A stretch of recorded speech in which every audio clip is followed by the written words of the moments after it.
Hello, everyone, and welcome to the channel. Today, we're delving into a pivotal moment in American history, a story of wariness, legislative power, and By the early months of 1973, the United States had been entangled in the Vietnam War for nearly a decade, a conflict that had deeply scarred the nation's psyche.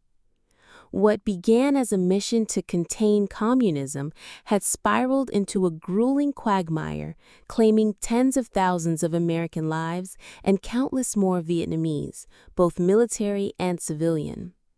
The initial fervor and patriotic resolve that had characterized the early years of the war had long since evaporated, replaced by a pervasive sense of disillusionment and exhaustion. Public sentiment had turned decisively against the war, fueled by nightly news broadcasts that brought the brutal realities of combat directly into American living rooms, and by the relentless protests that had become a hallmark of the era. From college campuses to city streets, a powerful anti-war movement had coalesced, demanding an end to the bloodshed and the withdrawal of American troops. The political landscape in Washington, D.C. mirrored the growing divide within the nation.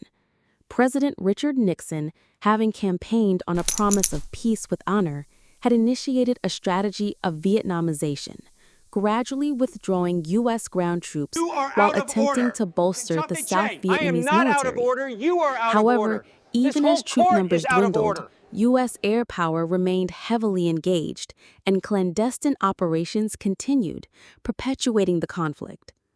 Congress, increasingly assertive and wary of presidential overreach, began to push back against the executive's broad war powers.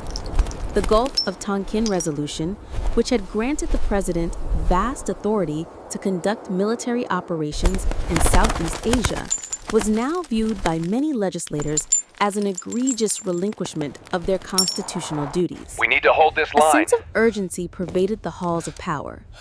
The war had become an economic drain, a moral stain, need to hold this and line. a source of profound social unrest.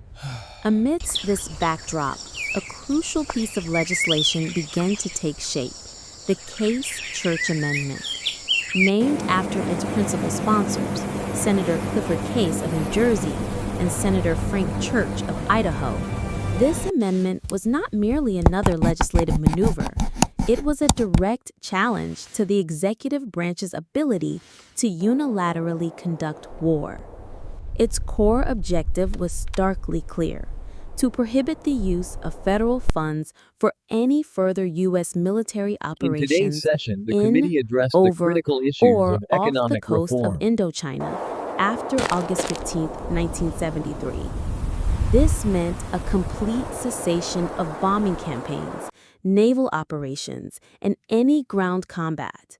The amendment represented a monumental shift in the balance of power, a congressional reassertion of its constitutional prerogative to declare war and control military appropriations. The debate surrounding it was fierce, touching upon fundamental questions of national security, presidential authority, and the very definition of American foreign policy. I'm home.